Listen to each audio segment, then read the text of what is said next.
Spotting lights, beauty leaders all around the world. Let us keep our dreams alive. Cause tomorrow's gonna be a better day.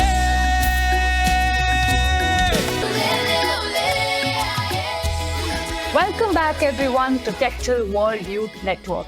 We bring news, life stories and experiences of youth from all around the world, shared to us from the ground.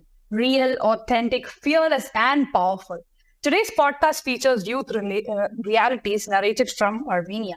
This podcast is a continuation to a previous episode we have had on Kectil World Youth Network, which is titled Forced into War, Youth Speak on Situation in Armenia. This podcast featured a speaker, Gohari Gregorian. She is also a board member at Kectil. And this was in our last season of Kectil World Youth Network episodes. And in this particular episode, we had discussed about the changing geopolitical situations in Armenia at length. Today, we use that conversation as our backdrop and discuss the life and realities of the youth in Armenia and Armenia's future. So in case listeners, if you have not listened to the previous podcast, after this podcast, you probably would like to go back to this. But if you haven't listened, that's also fine. This is a completely different context. But the backdrop of the political situation is that you can get from the previous podcast, Forced into War by Gohari Gregorian. So we have a Kectil youth from Armenia, Madlen Dokhoyan, joining us today to share her insights and opinions with us. Hello, Madlen. Welcome to Kectil World Youth Network podcast. And thank you so much for joining us today and shedding light of the realities of the youth living in Armenia. We hear a lot about the geopolitical situations in the area, but what everyone overlooks is the life and experiences of youth in the country. So welcome again, Madlen. Thank you so much. Glad to be here. All right. So, Madlen, in today's podcast, I want to discuss the current realities, opportunities, and challenges faced by an Armenian youth in the current days. So, as we begin our conversation today, I want to ask you, can you please introduce yourself and give the listeners a brief background about your life and work? Sure. My name is Madlen Dokhoyan, and I am from the pink capital of Armenia, Yerevan. I am graduating or already graduated high school a few days ago. I majored in linguistics with a focus on Chinese and English. I'm passionate about exploring different cultures and histories, and I'm actively involved in different organizations and initiatives. By the way, I also founded Girls in STEM Armenia, where I promote STEM education for girls. Awesome. Wow. I mean, that's something that I'm also passionate about. So I'm very happy that you're doing that, Madlen. And as we delve deeper into today's podcast topic, can you tell me how is it to be a youth in Armenia today? Being youth in Armenia has its challenges and opportunities.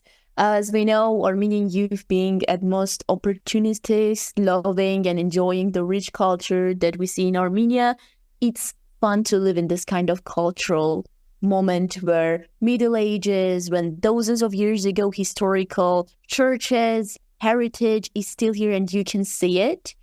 But geopolitical and economical issues, also inner political issues, sometimes can be bothering, and the cultural expectations and the adults and the society pressuring you about some topics that may seem outdated or may seem not relevant for the youth sometimes are concerning. But as you can see, Armenian youth are resilient and motivated to make positive change, not only in Armenia, but in the world.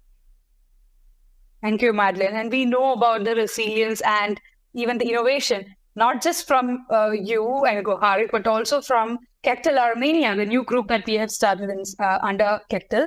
And our youth in Kectil Armenia are doing amazing work, bringing together a lot of young people from around the world, teaching each other about the culture, language, and whatnot. So we have been enjoying the innovative mindset and the creativity that we are seeing from the youth in Armenia. So I totally get what you're talking about, Madlen, and we are seeing it, firsthand inside Kectil today. So I'd asked you about being a youth in Armenia. Now I'm curious to know how has been growing up in Armenia as a child? Let me take you back, listeners, take us back to Madlen's childhood. Oh my God, I feel so nostalgic. So as a kid, growing up in Armenia felt like a daydream. Every single day, you are being spoiled. Our relatives give you sweets, give you motivation. No matter are you tall, skinny, I don't know, short, does not matter. When you are a child, Armenians love you so much, and I think it's universal thing. But in Armenia, it's kind of a different. But no matter how much they spoil you, they also preach education and being well-rounded. I remember like one of the core memories I have when I turned 5 or 6 something, I had to start school. And the first thing my parents told me before going to school was, okay, now you're old enough to have some extracurriculars. What do you want to do? And that was my decision. I decided to go to dancing, and I had so many peers. Some even were 4 years old. Like I was one of the oldest, and I was just starting. And when others knew, they were like, "Yeah, that's a must. You should be well-rounded. You should go to dancing. You should do something because, yeah, academics are important, but besides academics, you have to be a well-rounded person that can understand and communicate with the world." So that was the first lesson I learned as a kid. And actually, that's what has been keeping me up until this day, to be so motivated to not only communicate with my country, but also try to communicate with the world. Beautiful. That's really beautiful. So now I've asked you about being a youth, a child, but let me bring the context back into the reason why we are even having the podcast today. So I want you to shed light on how is the college and higher studies opportunities in Armenia. A well-rounded youth, somebody who have had a very active childhood, as well as those teenage years when they are moving into adulthood. After completing such a life in such a warm environment, when you're stepping out into the harsh realities of the world, what are your comments on the college and higher studies opportunities in Armenia? So it's quite resonating with me a lot right now. I just received my acceptance letter for university I applied to. Exactly. And I'm going to study in Yerevan State University, named after Brusov, State Language University, I'm sorry. And I'm going to study translation, Chinese and Armenian. About this topic, a lot of students apply to universities just to get higher education because, as I mentioned, even though the society and the government gives you all the opportunities to get into a university, we have also some like extracurricular training groups where they teach you how to get the government exams well. There is still a lot of issues. The government, while we have like 2 steps of acceptance, the first step, you choose your most favorite university and your most favorite major you want to go. For example, someone applies to Yerevan State University and wants to study International Relations Bachelor. They apply to the university, and if they do not get accepted, it's not the end. With the same exams they gave, that was required for like a certain type of university and certain type of major, they can apply to another vacant places.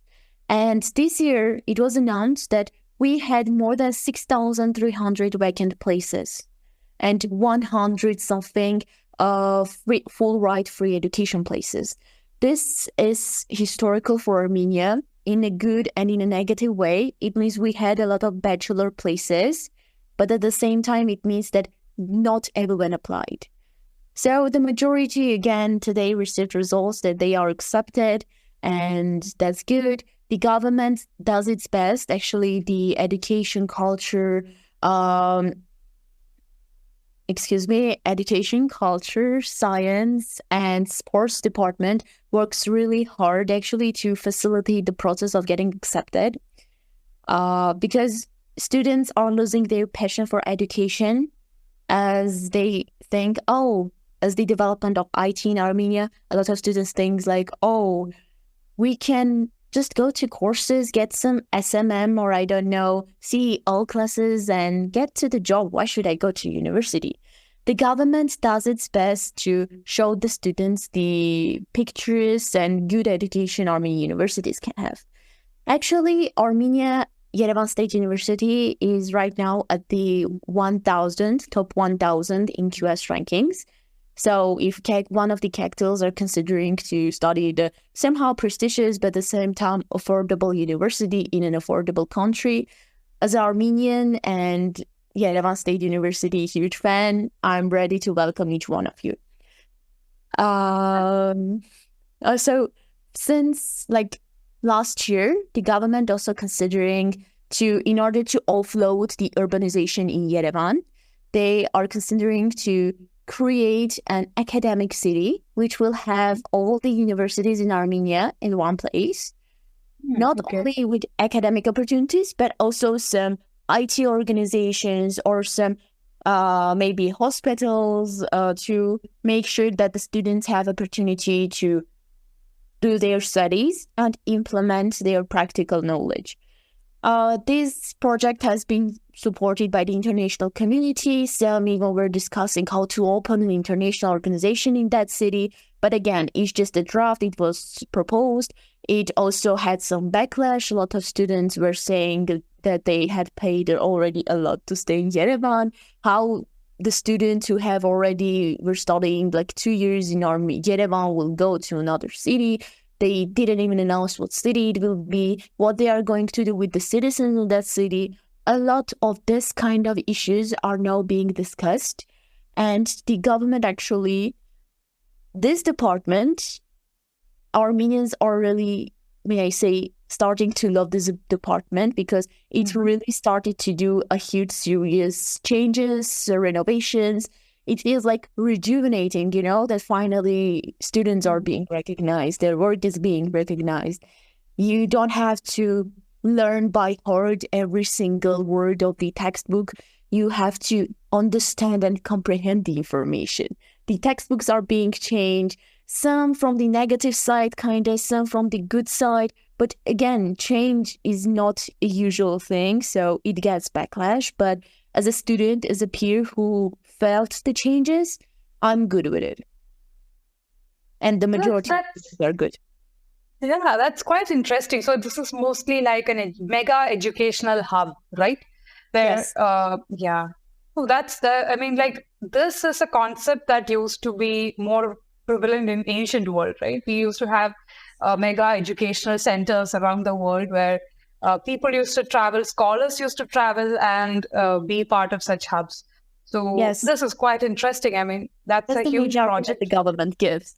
They say, the ancient times, the Greeks, they mention some fancy names and the debating.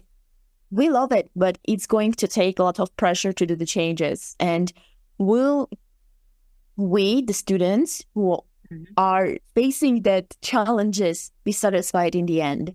It's risky. We love the idea, but it's risky. Again, we don't want to sacrifice our education for greater good. Not everyone is ready for that. Yeah. The batch or the set of people who are in the transition years, they will suffer a lot. But I think after such a change is implemented successfully, people might love it more and it would become a norm. But the period of transition, that's always going to be very painful for whoever is going through it. But such is the process. Yeah, and also this got a lot of backlash because the government noticed one thing, that a lot of parents, I don't know some statistics, but I'm sure it was close to 50.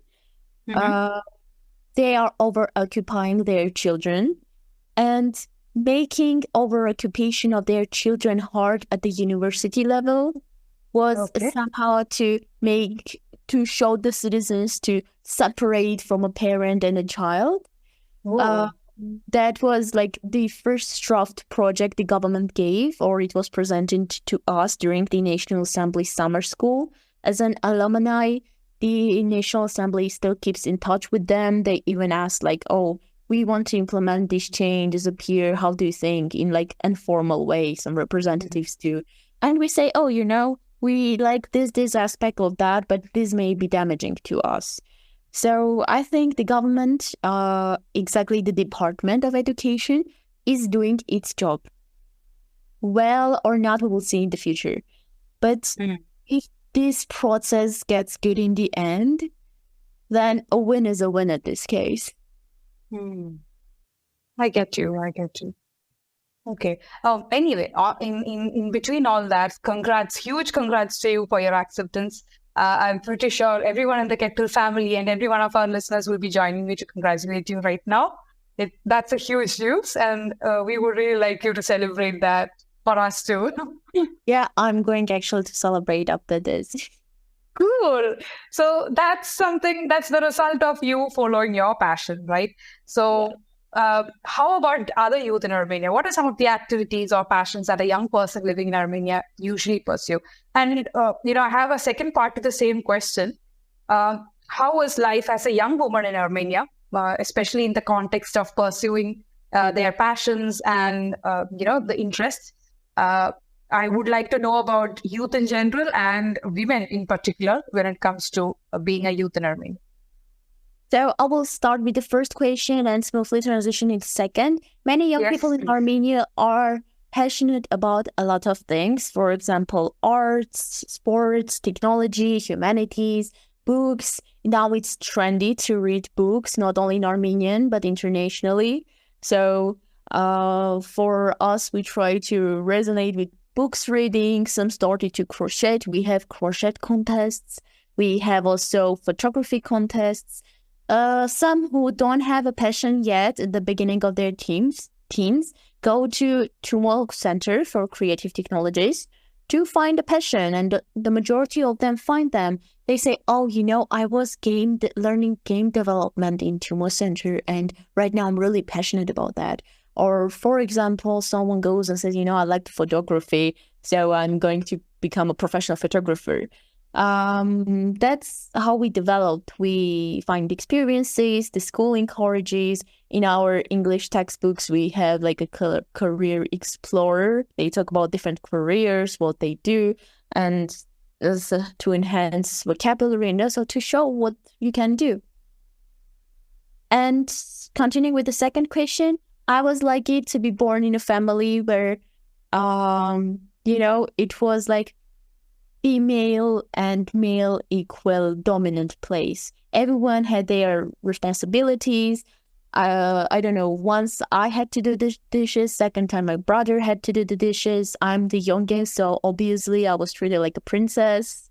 And all the love from the families and extended families, it's nice to have. But in some families, in the regions that are rural and are close to Azerbaijan, Iran, Turkey, or Georgia, why not? There are a lot of pressuring mindsets to female. The majority can't even pursue careers. As Armenia being 98% Armenian and 2% minorities, we have Yazidis. And the government and also the Association of Armenian Social Workers is kind of trying to help the Yazidi community females to get into education, get higher education. I currently have a friend, she's Yazidi, and she is going to pursue a career in Armenia, and all our community from National Assembly Summer School was waiting for that. She's like, I'm going to promote that. I'm going to make sure that we have a university close to our temple. Their religion is kind of a different, and they have their church-like temple. It's a white and it has sun on the top. So they said, I'm going to make sure there's going to be university next to it. And we were so happy for her that she will have the ability to pursue her passions, and her family was supportive of that. And in terms of sociology, there is a term of a good example. So if there is someone good enough pursuing a higher education, then other will think, she has status, and to have status, I need to pursue higher education.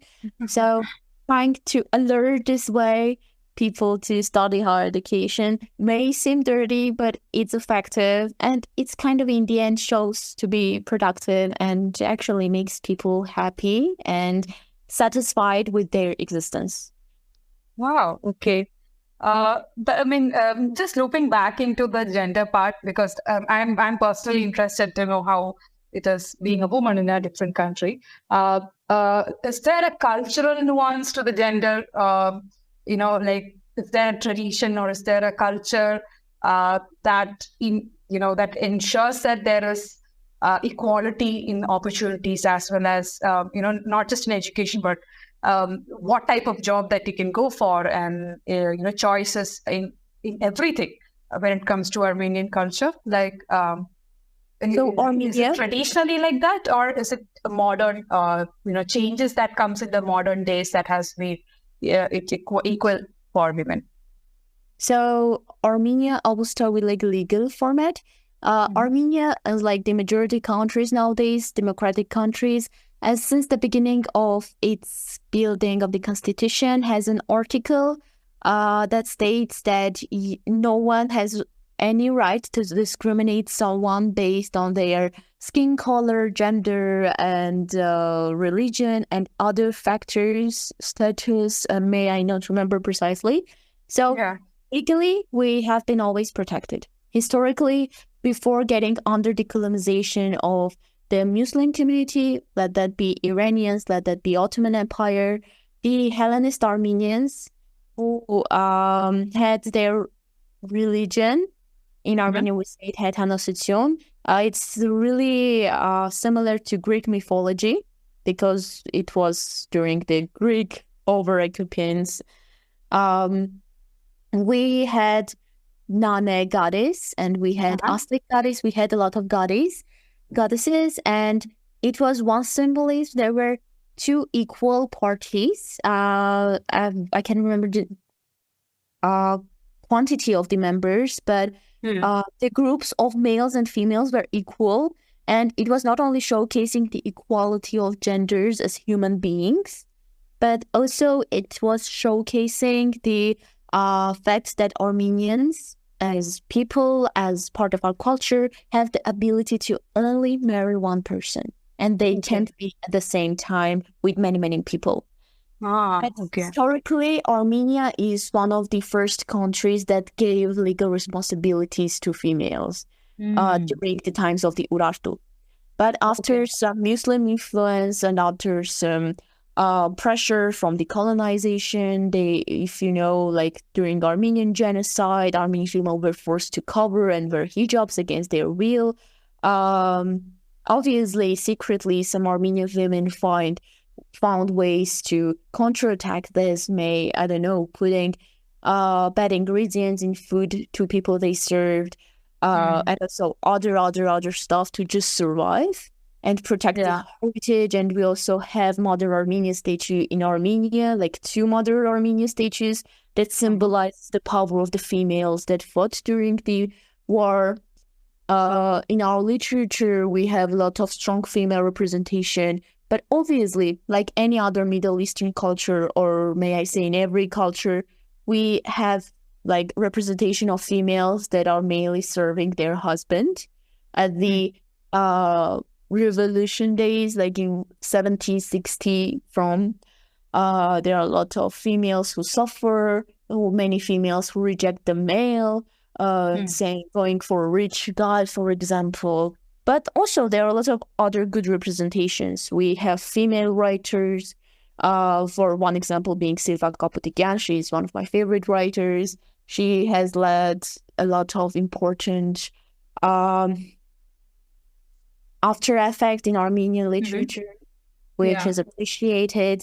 We have Tumanyan, Hovannes Tumanyan. He talked about the disrespect Armenian females face because of the Muslim influence. It's not based on religion, it's just the Ottoman Empire culture that got onto us. And the Armenians don't view that, it's like Muslims are bad. It just views a situation that happened to Armenians because of the Ottomans. And because of the ruling people, not the cultural differences. Yes, because the country is not the government. As a person who kind of is into governance, sometimes we understand that government is not to be chosen. It's just someone who has the power. And if you have the ability to have the power to choose, then that's perfect democracy. But in some countries where the opportunities are not fair, sometimes like the power can't be equal. So that's how we view the situation that happened to us. But again, the resentment, the misunderstanding, the not being able to comprehend is sometimes that we face with that idea. But coming back to topic, being the Armenia currently is kind of a good, because as you know, currently in IT spectrum and overall in working spectrum, Armenia was registered as the most registered female workers percentage, 56, if not more percentage, who are registered as workers in Armenia. Wow. This That's a fact. And I can confirm it as a citizen of Armenia who sees that change. Because everyone wants to work in Armenia. When I talk to my peers, some coming from like regions, they say, "Oh, I want to work. I want to make a change. Yeah, I will raise my kids with my mindset and the best I can, but I want to work at least part-time." That's very encouraging to hear, especially women and youth in general. So I'm really liking how you are bringing out the perspectives. It may be an average of all the perspectives, but at least this is the strongest voice that comes from the youth. So I'm happy that you're bringing out these perspectives.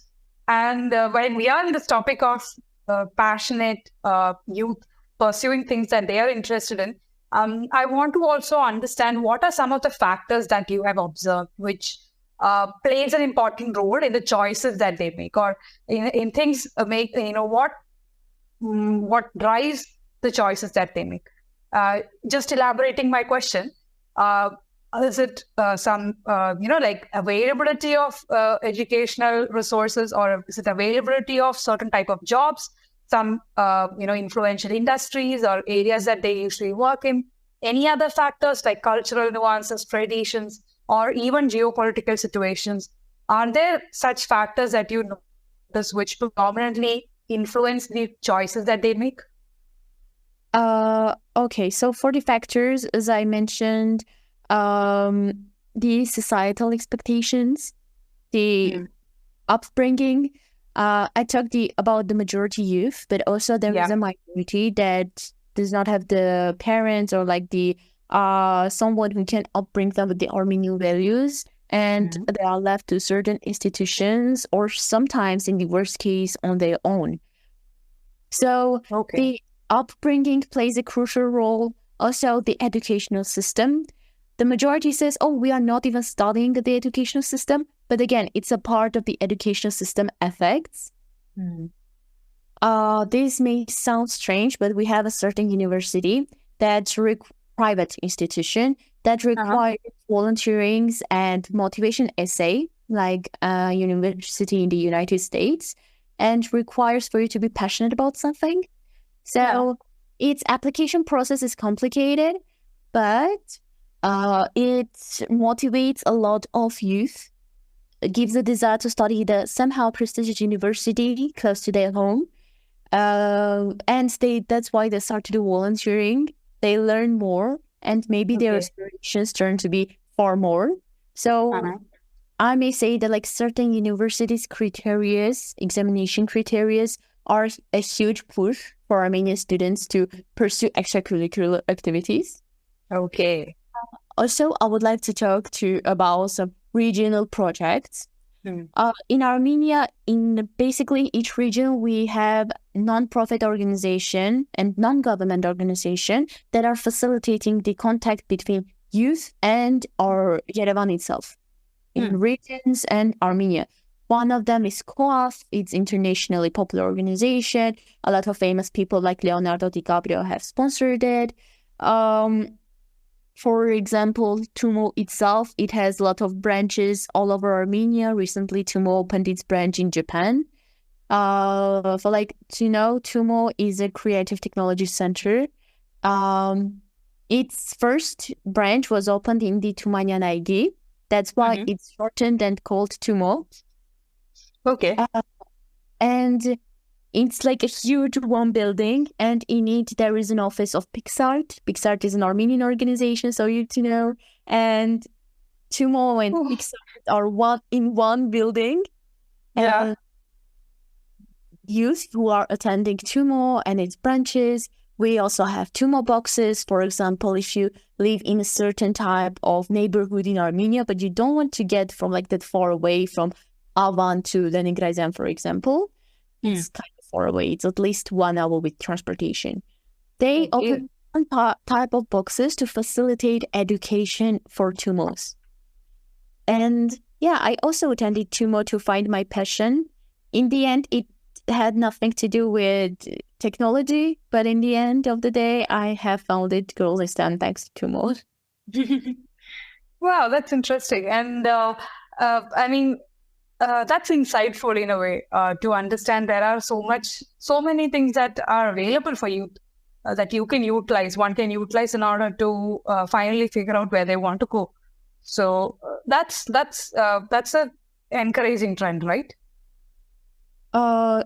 Excuse me, may you repeat? I mean, yeah, I mean, it is good that you have, so it's a lot of such avenues that help you figure out what you want to do. Like there are a lot of programs, a lot of organizations which help you understand where you want to go, right? Which direction you want to go. It's not blindly taken by someone, like because an elder brother or an elder sister told you to do it or a parent decided for you. That is not how the youth takes decisions in Armenia when it comes to their career, right? Even though they are, still the parental and societal pressure exists. For myself, I can say that like I was free to choose whatever I wanted to do. I switched like 20, if not more, careers, starting from dancer, continuing with the singer, becoming a fashion designer, then a web designer, I don't know, becoming a programmer, CC+, JavaScript, I don't know. Then in the end, get up to be a diplomat somehow. I was the one to choose my passion. But sometimes based on, again, economical situations, some may live in Yerevan, the capital, but have some financial issues and because of high competence, be forced to choose a profession. Some, for example, may be forced halfway to immigrate and live somewhere else. So they have to adapt to there and with their Armenian citizenship, try to find a certain type of jobs, again, missing something. For example, I had a friend that lived in regions and came to Yerevan, and she wanted to become a fashion designer, but had to decide to become a lawyer or a programmer. That was the two choices she had. To be able to go university, and if she didn't get there for free, then she could forget about education. So, yeah, that was like severe because she had to choose high-paying professions, a competitive field in the university, and to just get into a university, she could say, oh, I just need to study somewhere. She had to get into a university with high competitiveness rate to just make a living. That's something that some youth, at least like 20% of Armenian youth faces.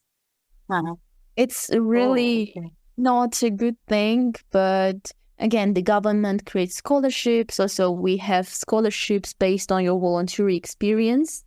We call it Pan-Armenian Scholarship, and that helps facilitate your extracurricular activities. So that's kind of solves this issue, and they have released some statistics talking about how they lowered it. Also, from kids with regions, there is also scholarships. Like, for example, KOF gives them scholarships. Can't say sure about Tumo, but I'm sure based on their activities, if you get accepted into international university for like a certain type, I don't know, computer science, then you will get scholarships from there if you communicate well. That's kind of thing. And the pressure, academic validation pressure is kind of high in Armenia. I'm not gonna lie. Oh, okay. Yeah. Coming from India, I understand that. But yeah, I've heard about your NEET issues, the exam. Oh, yes. That's something we can somehow relate, but it was as that devastating as we have. During this year's exam, the majority of students who were sure will receive 20 after exam, we print our answer sheet, what we answered. Yeah. Then we receive the answers to check and then to find out the results. And there is also a certain way to count that. Some students who have received 20 out of 20 have received something like 19.75, which for me may not be drastic of a change. If I receive that much of a score, I don't know, I will be over the moon. I would hit the God complex. Like, I don't know, I will start extracurricular classes, but for them, knowing that if they need to get in full ride with like free scholarships and stuff, that was devastating. We had opportunity to like write an email to the government saying, oh, this is not our grade, this is our answer sheet, and this is the sheet you provided. All that is right.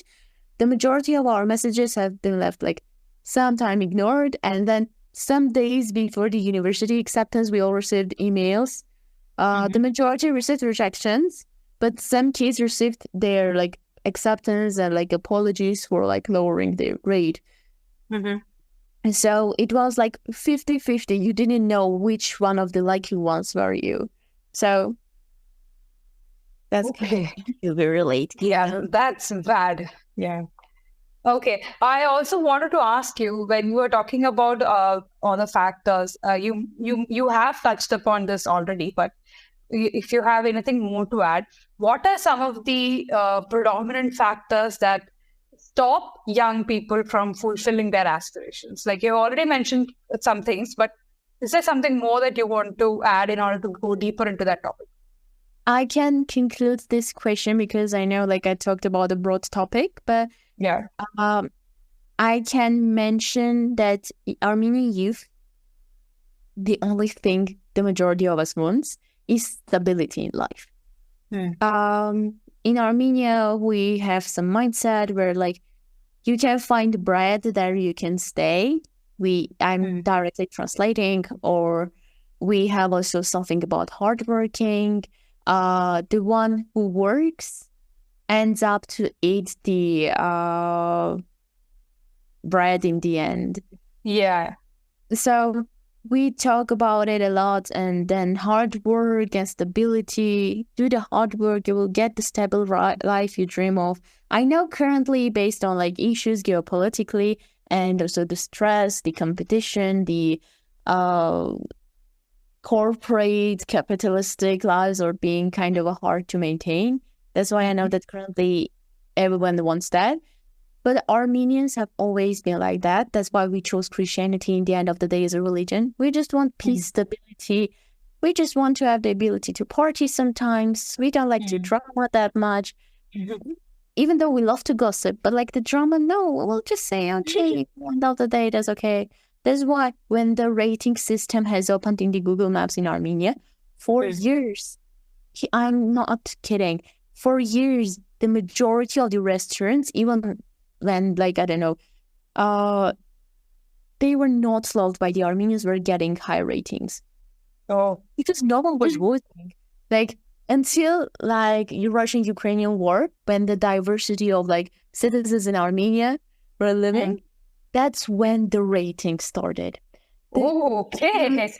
That's got, like, insane. I remember one of my favorite restaurants.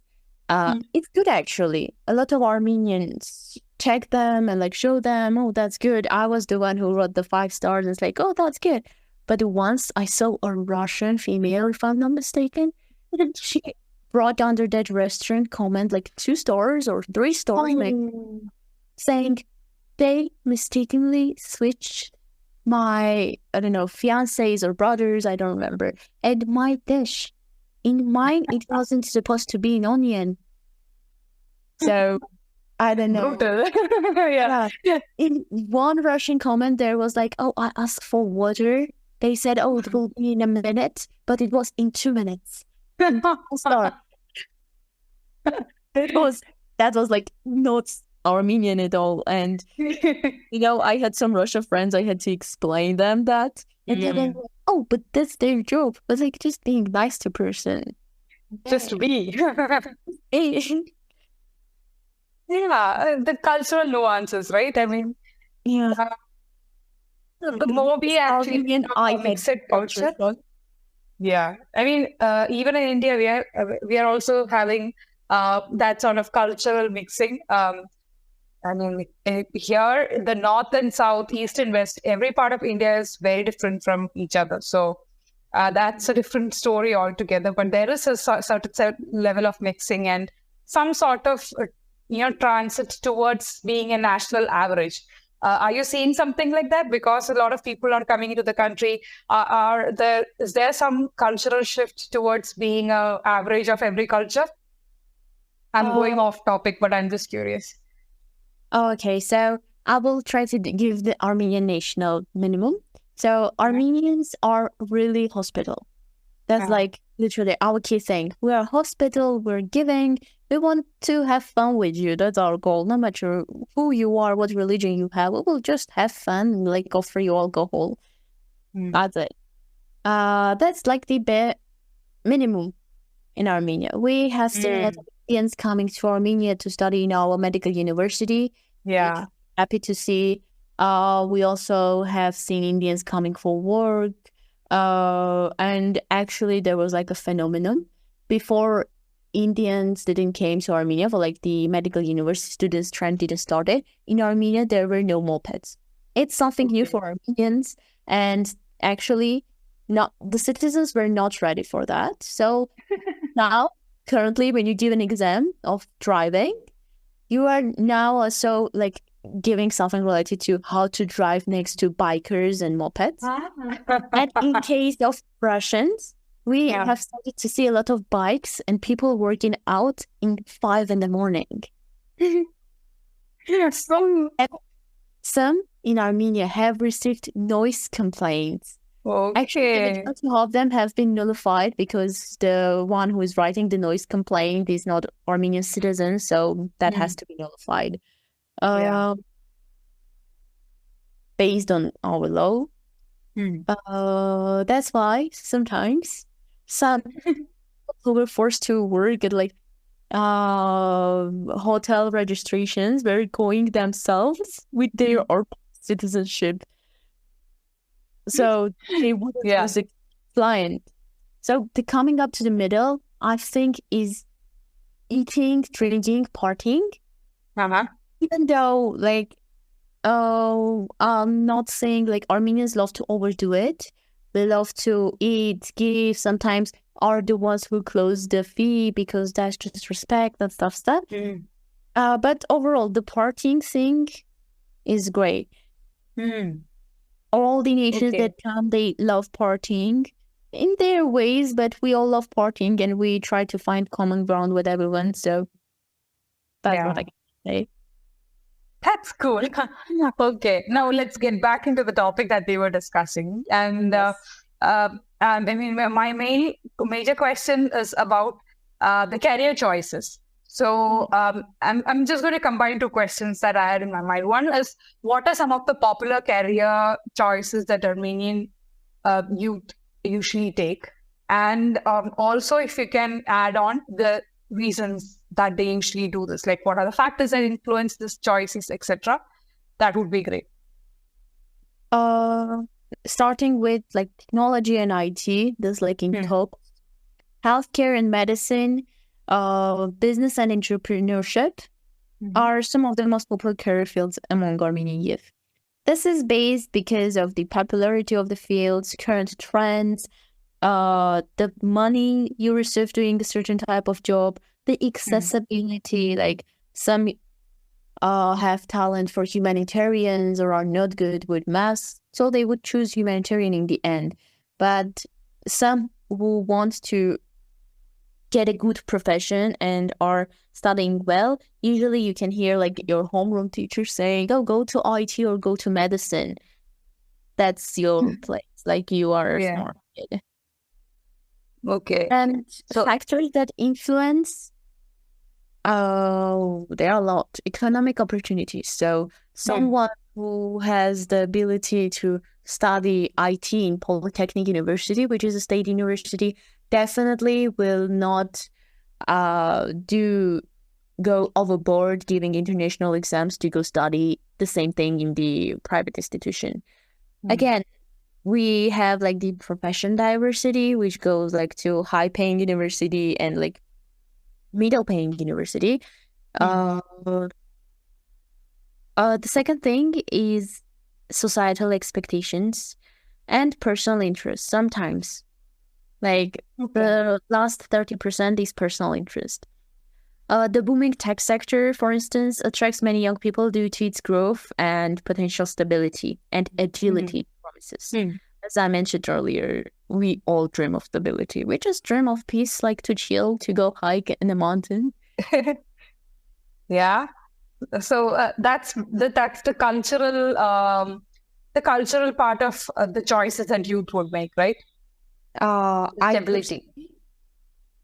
Or the majority. The majority. Yes, I mean, like go like 70% my passion and 30% the rest, because economic opportunity, it's going to be hard, but you can stabilize it somehow. Okay. I want to go back into the entrepreneurial segment that you mentioned about. I'm an entrepreneur myself, so I'm almost always asking this question to anyone who comes on the podcast. How strong is entrepreneurial spirit in Armenia? Because I have also heard from Goharet that there are so many innovations and inventors that came from Armenia. Like historically, we have a lot of people who have been innovators. Plus, like companies like Pixar, you mentioned right now, there are a lot of businesses that are doing amazing job, but Armenian in lineage. So how is the entrepreneurial spirit among Armenians, and what are the type of businesses that youth are mostly interested to start? So entrepreneurship spirit in Armenia is strong. We had, as I mentioned, we have a lot of organizations, we have a lot of foundations, and the majority of them are youth funded with the government support. Currently, the government initiates 100 ideas for Armenia. It's a project where a lot of students apply with their projects.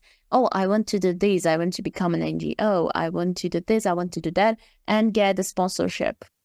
Yeah.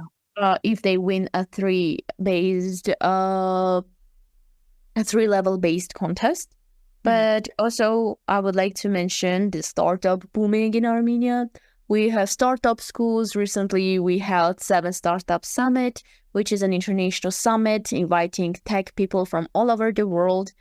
And in 7, they had a lot of pitching, a lot of sponsorship, and I was watching from afar, but it was great. I'm sure I had friends who volunteered there, and they say it's awesome. Basically, it's just a camping summit. It's literally next in the beach in Sevan, next to Sevan. So I'm sure it's fun, and that's one of the main things I would like to mention for in Armenia. Okay. You also mentioned in the, a few questions earlier when I was asking you about career choices. And I think even before that, you mentioned about growing interest in humanitarian careers, right? So can you explain why or what is the reason for such a trend, and why are Armenian teens and youth, incorporating impact into whatever they are aiming for in their lives? So we Armenians are really criticizing by nature if it comes to Armenians, and we see them perform. A lot of people were not, and youth also, were not agreeing with the political choices that the government is making. We're not agreeing with the political choices that their families, and some decide to not vote just. So in order to try to solve this, instead of fighting and doing stuff, they decide to become good enough politicians to be chosen by people. Okay. For people to make people eager enough to choose, to understand the term of democracy. That's why like human rights, international relations, and political science are booming currently in state university and even other universities. For example, Linguistic University has a political science major. It was never full. It had a lot of vacant places, but this year it's full. The contest has risen this year also like 4 or 5 points. It's a huge change for Armenia. Usually it will be 1 point, or it would go 1 point or 2 points down. But this year, it was booming academic validated kids, like academic weapons going to exams. And also, as I mentioned, that a lot of people want to go to tech, have money and stability, but some are not good at STEM. So they decide to choose something, for example, project management or HR management, to go and just do some IT project management or HR management. The human rights also raised. Human rights raised because, again, for geopolitical issues, the hostages, the Red Cross, and the linguistics, again, raised because of political issues. The government raised an issue of needing get interpreters, and Armenians noticed that. Also, it is somehow too easy to get in. The contest is not that high. The points are kind of accessible for medium smart kids. So again, that's why it's raising. And also, it's usually cheap to study linguistics. Usually, there are some languages that are booming, like Chinese, Japanese, English. It's always was booming. Spanish, French, a little bit Korean, but like a little bit in a slow way. Okay. Okay, so there is a word that I heard from you in a previous interaction that we've had. That this is a term that I came to know from you. It's called the career decision depression. So what is it, and how does it affect Armenian youth? So actually, I was the one who came up with this terminology. I have never met this kind of terminology, and I came up with this when I was doing my research. It was certain that I wanted to start a passion project, but I wanted to start something that would not affect the other existing ones, wouldn't be competition, so I won't have to fight for a place. And also, that would make me make an actual impact based on sustainable development goals. I came up with this by analyzing and noticing that a lot of talented youth are not choosing their talents. So, for example, I had a classmate that had a really good singing abilities, and she was singing in every school festival. Every school concert was hers. But in the end, she ended up choosing to study linguistics instead of following her passion, saying that like it's not going to make her money. We also knew a guy that was good at guitar and music, and he was really talented. But in the end, ended up choosing military sciences because he said, "Oh, I'm more interested on that than on guitar." So, as to make a term out of career decision depression, it refers to stress, disappointment, and uncertainty that youth experience when external factors such as geopolitical instability, economic constraints, societal expectations prevent them from pursuing their true passions. This often forces them to choose more practical careers paths for financial security and stability rather than following their dreams, which again creates over-concentration or certain type of professions, making them overly high vacant jobs, but some not even having one person who would like to apply to do a certain type of that job. Okay. Well, first of all, how smart of you. I already mentioned this before in a previous conversation, but listeners, how smart of her to coin this word, career decision depression, right? I was totally in awe of the fact that this came up. She coined it herself. Madlen coined it herself from her research, and I'm really taking a moment to applaud the thought and the research that went behind coining such a term on point. But also interesting to note that this is basically what every youth in developing countries usually face. We almost all of us are driven, our choices are driven by financial or social constraints. And in most cases, youth in developing countries do not take decisions based on their interests and their passions. It's almost always external factors and never internal, right? So I guess a lot of people who are listening in right now, either they are experiencing it or they have seen others experiencing it. And I think it will, strike a chord with everyone listening in this whole state of going through a career decision depression. Madlen, on point, very relevant to all the youth, and not just Armenian, but all other youth who will be listening in right now. I kind of wanted to give a passage, a message. I know it's not easy to choose a profession based on your passions, but please make sure to at least choose a job you don't hate. And you can make sure to implement at least the small molecular part of your passion into your job you're choosing. Because in the end of the day, if you think about the government or people around you, for both parties, it's important your mental health and physical health. Would that be for personal benefits or just because of love? Yeah, I hear you. I mean, there are a lot of factors that push people to take such choices, but isn't there too much pressure on young people? I mean, at that age when they are figuring out the world, I mean, that includes you and I and everyone who's listening. And when we are just figuring out how the world works, there is so much undue pressure to go in a particular direction, right? So in Armenia, it's not as big as I believed it would. Because I noticed this during exams. Parents are worried about their children, and due to their personal experience with being forced to choose a career, not based on their passions and because of reinforcements of their parents, a lot of parents usually agree with the fact that choose a profession you love, choose a thing to study that you love, or at least can tolerate it.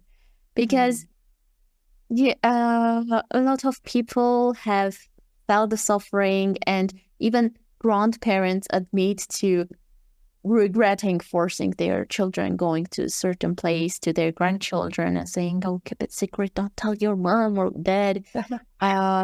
Usually that's kind of a phenomenon where people see the negative after effect of the forced career decision, and they are like, "Oh, that was wrong. I will make sure my grandchildren don't see it." That's why we kind of have it easy now. Okay.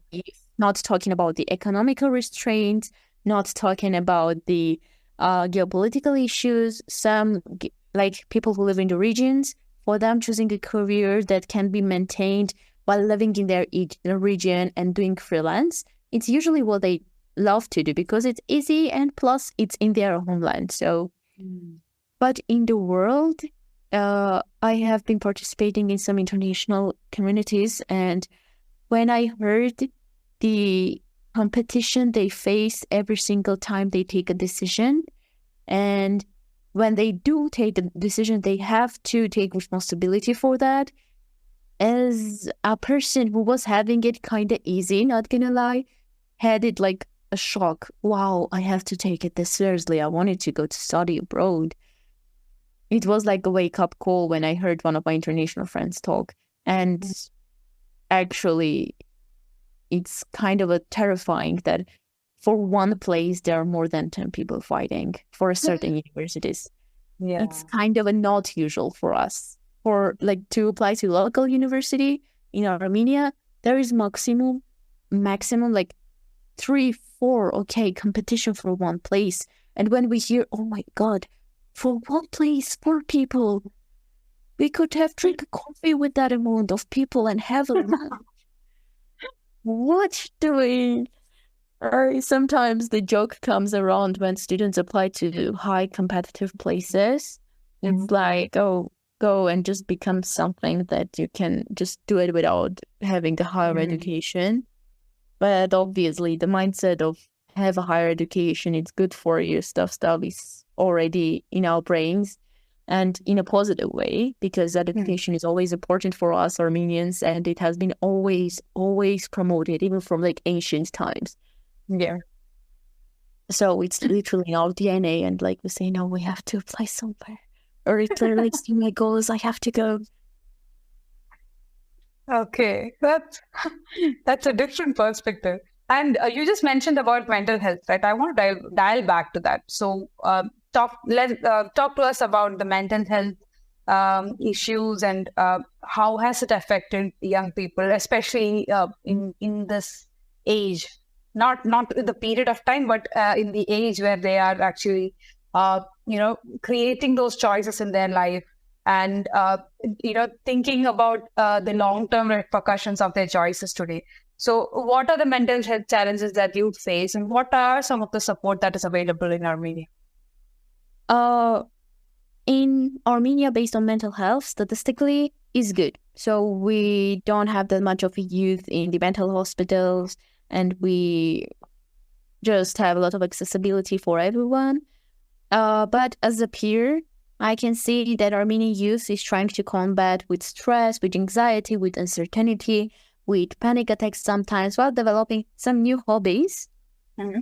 For example, hiking, drawing, reading, traveling, and sightseeing as a way to learn more and counterattack the geopolitical stress and career decision depression itself. Okay.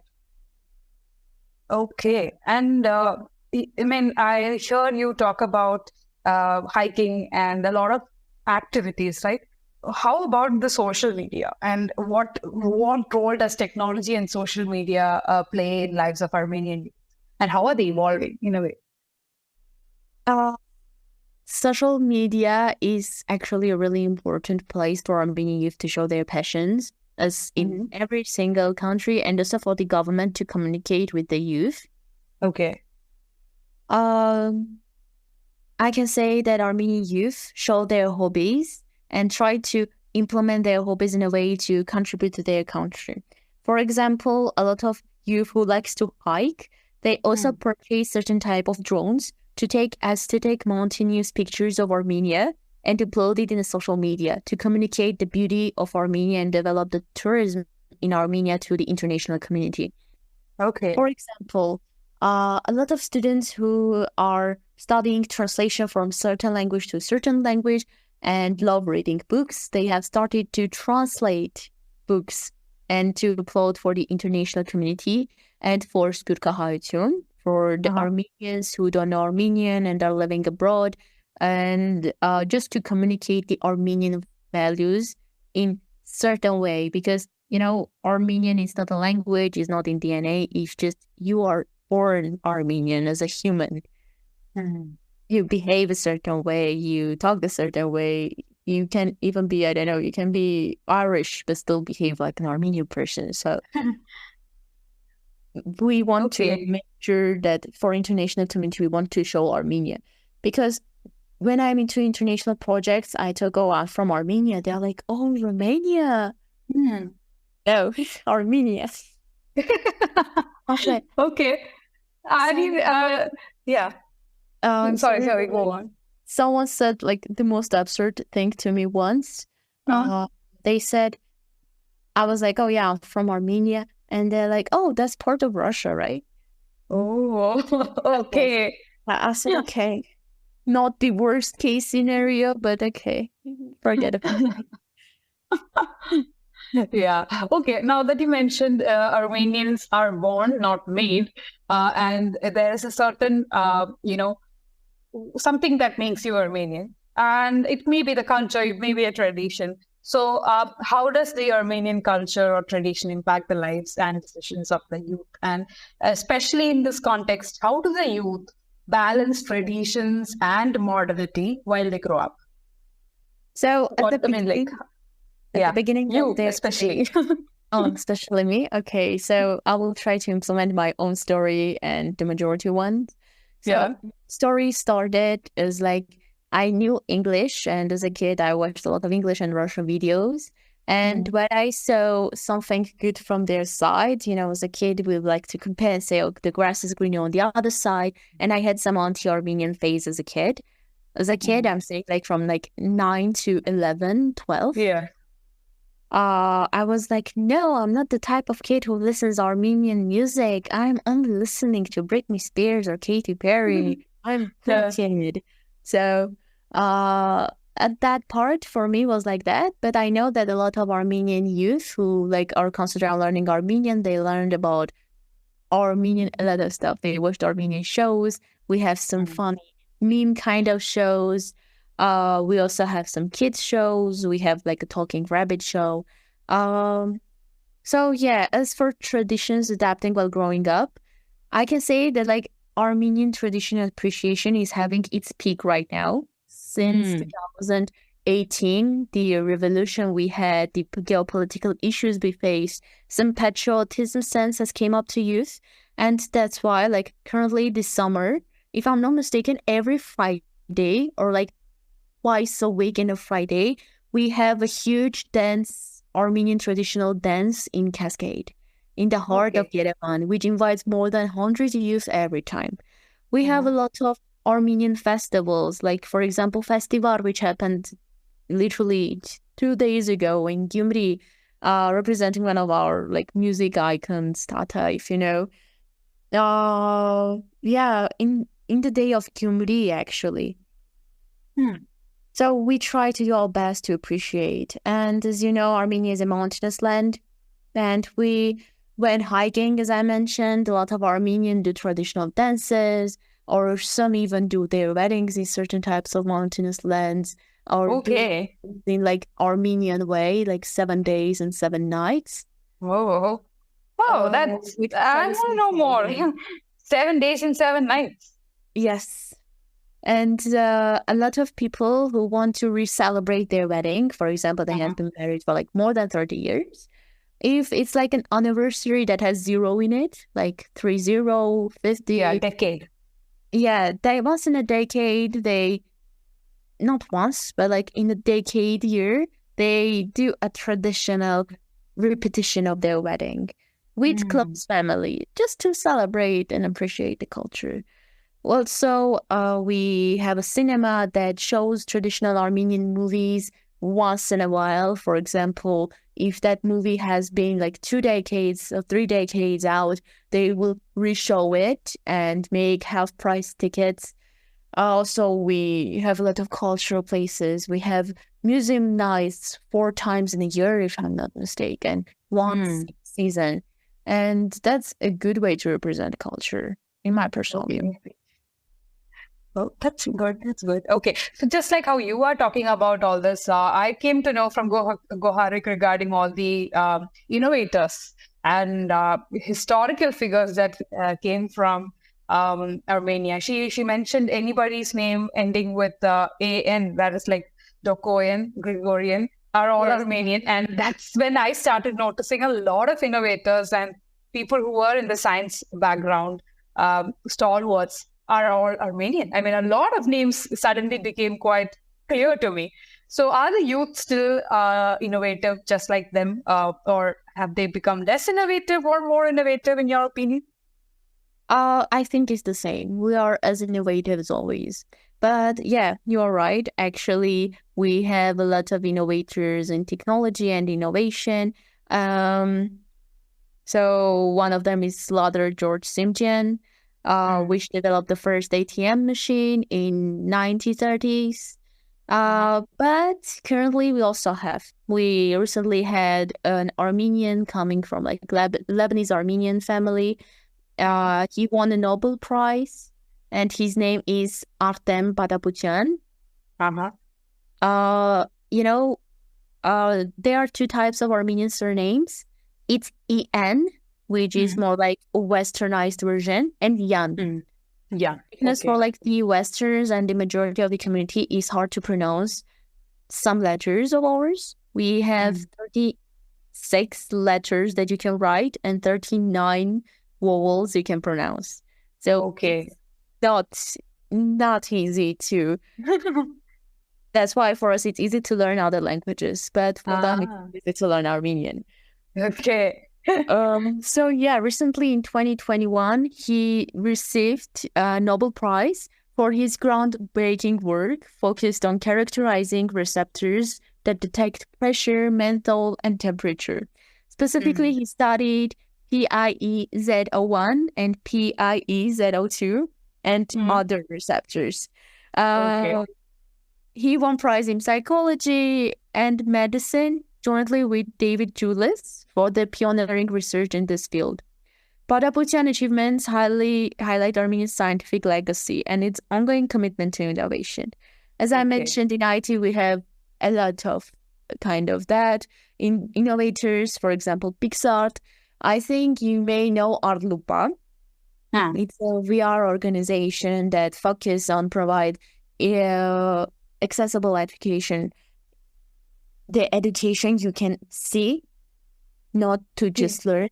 And it has been collaborating to a lot of African schools, and it has done its groundbreaking change, not only in international education, but also in Armenian education. Okay. So in spite of all this, do you think there is some, there is a problem when it comes to employment opportunities or access to jobs in Armenia? And if at all there is, what hinders youth from actually building their bright future the right way? As I mentioned, there is over-concentration on some fields because of, again, geopolitical issues, stability desiring issues, and other stuff which are not personally started and not based on personal desires. And actually, this issue happens a lot again because the over-concentration spheres are having a lot of vacant places and a huge competition. But the other fields are just left ignored and they just exist. And as I mentioned, we had 6,030 vacant places for the second round of the application to the universities. It was the first time thing happening for Armenia. Imagine how many kids applied to university and how many of them got rejected. So this stress, some of them even gave up their dreams to pursue like an easy grade, as I mentioned, like humanities, or maybe just to work like a serious profession that is not in that of a prestigious university and has a lot of vacant places. Some were even empty. No one applied. So that's kind of gets to the way that I want to say that some things are always needed. For example, for IT organizations like Evolution or I don't know, Digitain, I think you may know the organization itself. They always have a position for HR manager and project manager, at least an assistant for HR manager. And they're always looking someone humanitarian who can come from the IT spheres. And for them, it's not important for you to be experienced that much. They just want someone to do the job. There's like, that's the extent, because people choose it as like part-time job to have it and still I find the job based on my profession. There are a lot of vacant places. For example, the jobs that are requesting kind of your pride. For example, working in service is popular, but like there is the golden youth that will refuse to work in that places and may lead sometimes to not occupation to the restaurants or cafes. Or hospital kind of.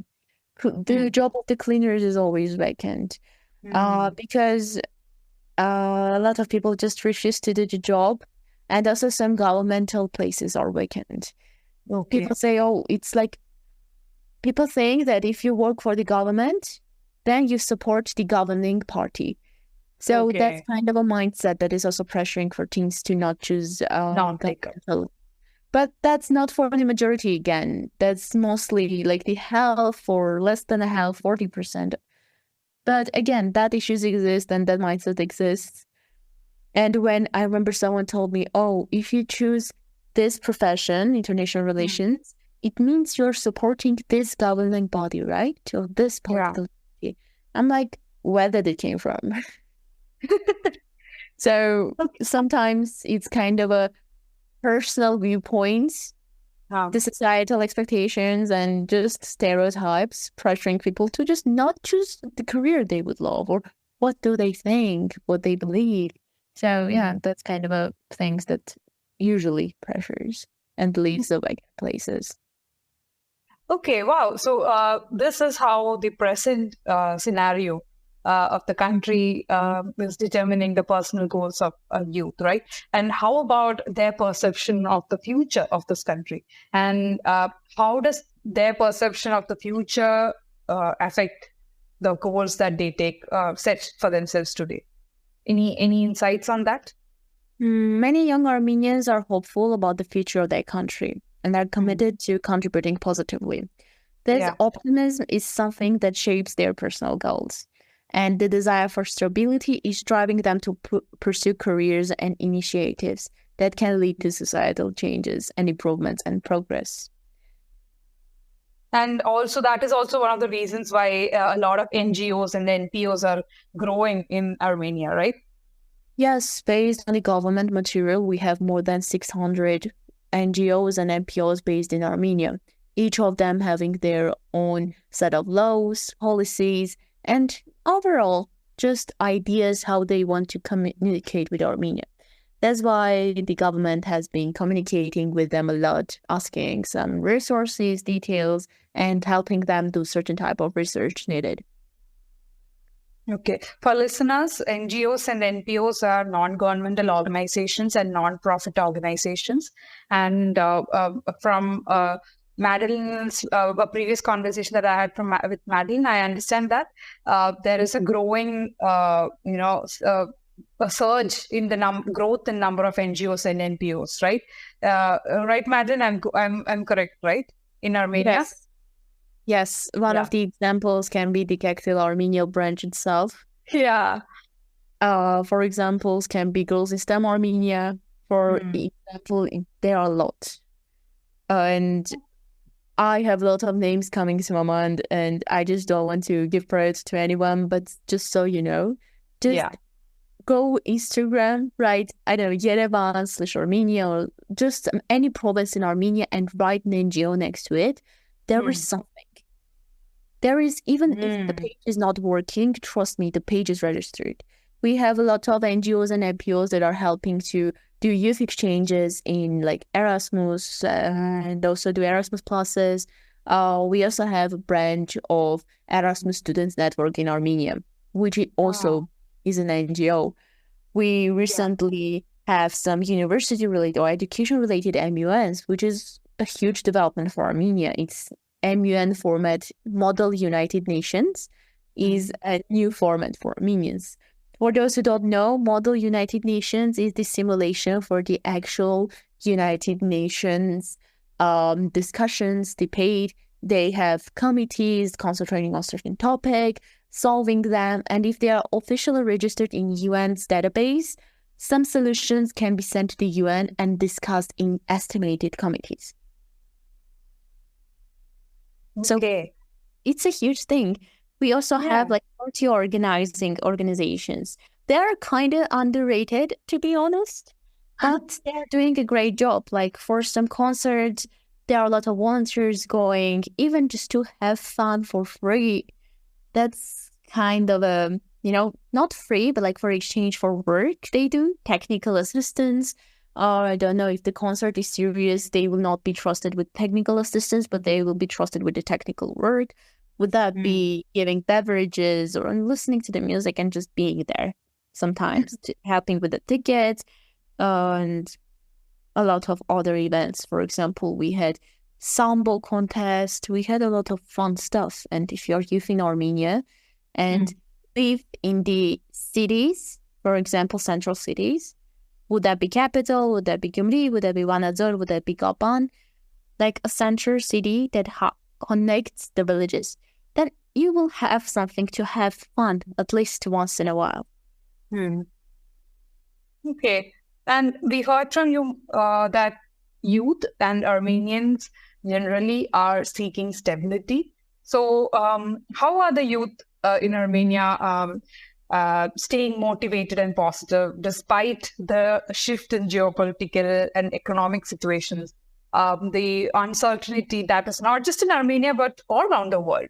So how do you think Armenians are staying positive and motivated despite all this? As I mentioned, your DNA or certain geographic stuff may not define how much Armenian of you are. It's your character. So being positive and joking, even sometimes doing a hardcore dark humor is a part of Armenian mindset. Dark humor. It sometimes gets out of hand and it's not comprehensible, but usually Armenians have a way to get, it will be okay. And as I mentioned, work hard, you can change it. We have a lot of sayings going in like that. Oh, hard work brings the plots, you deserve nation, and all the stuff. Yeah. Oh, I hear from another, colleague of, Kektel colleague of ours from Ukraine that Ukrainians also take relief from dark humor. So I learned that from her. The dark humor part, I've learned that from a Ukrainian colleague too. So I guess that is a trend. So, when you yourself as someone who is resilient and who has, overcome a lot of challenges to reach where you are right now. So, can you share any stories of Armenian youth that you may know around you who have overcome such obstacles and achieved their goals? Any stories or any people that you would like to highlight or give a shout out to in this podcast? So first of all, excuse me for the noise. And may you repeat the question because I don't understood it. All right. So what I was asking is, you yourself are a youth who has gone across, achieved in spite of a lot of challenges. You have overcome a lot of obstacles to reach where you are right now. So just like you, are there any Armenian youth and their stories that you would like to share with the listeners today about how they have overcome such obstacles and achieved their goals? Any youth that you would like to give a shout out to or share a story that the listeners would enjoy? So I talked about one of our National Assembly members. She was a Yazidi, and I told her story. I guess she deserves a huge shout out for being an example for the community. But I don't want to sound like self-centered, but I also want to give a huge shout out to myself. Even though in Armenia currently there is this kind of trend of appreciation where a lot of kids who are seen to have a lot of opportunities in their hands and a lot of things accessible get rejected from like good institutions and where motivation letters or that personal stuff is required. And some universities label them as overqualified. So this kind of overqualified issue was one of the things I personally faced. So overqualified. Okay. How? Can you take a moment to explain that? Okay, we have like some institutions may not be academic, but just be concentrated on a certain issue. For example, getting accepted to a university and abroad, for example, it does not matter. Or even a university sometimes themselves. When you have a lot of unfair advantages and you face a huge academic and extracurricular validation, sometimes they label you as something that they cannot give anything to. Okay. Even though you can give a lot of things to them, they just say, okay, you're overqualified. We need someone to raise, to educate. And to see like a notable change after us and before us. All right. So facing this issue is not easy. It sometimes can be equivalent to not having an opportunity to do something. Yeah. So just so you know, if someone is also facing with something like this, you heard like not productive feedback, sometimes even not constructive feedback going through right now, just so you know you're not alone. And if it's a rejection and it's a meaningless rejection, it means it's a redirection. So to each people or listeners, make sure to do something you actually love. Make sure to never give up. Make sure to do your best and just keep going, because what you deserve is coming more to you. So maybe if you got rejected from your local universities, maybe yours is going to a top university. Maybe this has to be push for you to apply to a top university. Just make sure to do your best no matter what you do, because That's basic common sense, but each one of us and each one of you deserves the best, and make sure to get the best out of it. Awesome, beautiful. I mean, it's not rejection, it is redirection. I'm writing that down. I need it some days, so I'm writing that down. That's such a beautiful message. And this is for the global youth. And I understand that a lot of people, no matter whether you are an Armenian or not, they are going through certain similar situations around the world. And your words, that would really, really give them the solace that they probably need at this moment. Thank you so much. And as we are closing, I want to ask you, what's the message or advice that you would like to give an Armenian youth or their peers who are facing similar challenges? And you've already given a beautiful message for the global youth, but anybody in Armenia listening to you right now, what do you want to tell them?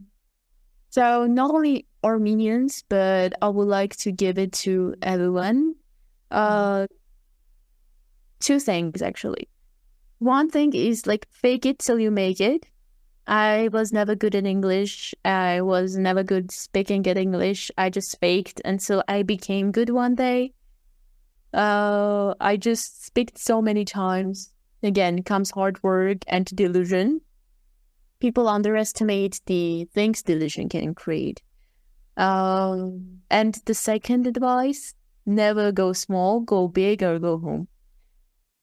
Even if it's secretly, pursue your passions if it's not going to affect your life. Even if it's secretly applied to that high-ranked university. You will get rejected. You somehow know you will get rejected. But even if it's just for you to know, oh, maybe I could do this and I will get accepted. Fill yourself with passion, because life is hard, life is unfair, and it's just the way it is. We just have to find a reason to live this life, and we just have to define something that is ours. Have dreams that are our own and are not labeled by the society. It was hard. Trying to get something to find it to be yours, it is hard. You have to go through a lot of self-recognition, you have to journal a lot, you have to have a full notebook. I have 3 notebooks filled with my behavior analysis, my thoughts, to just understand what I wanted to do. In the end, came to a basic conclusion that I love to talk and I want to be diplomat to talk and sometimes academically roast people. So that was the most basic conclusion you will come up to, most probably. It's not that deep usually, but you have to dig so deep to find out, oh, I just missed it. It was like just a step away. Just look, search, be passionate, even if it's hard. Because, you know, good things are not easy. If they were easy, everyone would do that and we would live in a utopia. So just, in the end of the day, have fun at least. Wow. I am taking down the notes. I am furiously taking down notes. Wow. And you know, from what you just told me, what I remember right now is Delulu is the Solulu, right? Yes. And yeah, social media addicts like me, you would have heard this. Actually, one fun fact before we close, just so you know, Delulu word was a word that comes from the K-pop fan base industry. It was made for over-obsessed fans that were thinking they are going to marry their favorite idol. It was not a good thing until some other TikTokers took it and implemented in their way. So again, but still, the word is cute, so use it as you want. Yeah. Thank you so much. Thank you so much, Madlen. And I enjoyed every second of our conversation. Thank you. Yeah. With some technical issues, with some noise. I'm sorry again. We did not hear really anything. Nice. I just need someone to yap with. So if you have like a second part or anything else to talk about, I'm in. I'm in. I know everyone listening in right now, they'll always be asking for the second part. So we will do that. Thank you so much, Madlen. Yeah, for sharing such powerful insights. And it gave us such a wholesome view into life of a youth in Armenia. I think this is what Kektil is, right? We bring in voices, we bring in the realities and life stories of youth all around us. And sometimes we really need that perspective. Sitting in one part of the country, we need to know what's happening in the life of someone else, be in their shoes and live that life to know world, right? Yes. I do agree with that. I actually understood that fully when I had the ability to meet with Cheryl. When I heard the issues in Afghanistan, I was like, dang, I'm so privileged. It was overbearing to know that people that are experiencing it actually. Yeah. So this brings us to players from Armenia, to every single country struggling. Again, we resonated with it somehow, and it's hard, but we can go through this, and we'll be okay. It will be right, at least. Beautiful. And I really appreciate how you've come forward and become the strongest voice from Armenia. So thank you so much. And thank you so much, listeners. Thank you so much for being such a lovely community. It is because of your enthusiasm, and it is because of the feedback that you give us that gives us the strength to, keep bringing in new stories, keep inviting really powerful speakers like Madlen, and, even in a way, get motivating Madlen and others who are coming into the podcast to share their life and bear it all, and, so interact with all of you in such intensity, I would put it that way. So keep your curiosity and energy alive. And we come back to you in 2 weeks with yet another powerful youth voice from around the world. Thank you so much, Madlen, again. Thank you. Thank you to listeners for listening me talk this hour or more. Thank you so much. Yeah. It is really and thank you. And I hope I had the ability to help at least or motivate you somehow. I'm sure. So thank you everyone. So we come back to you in 2 weeks' time. Bye-bye. Goodbye.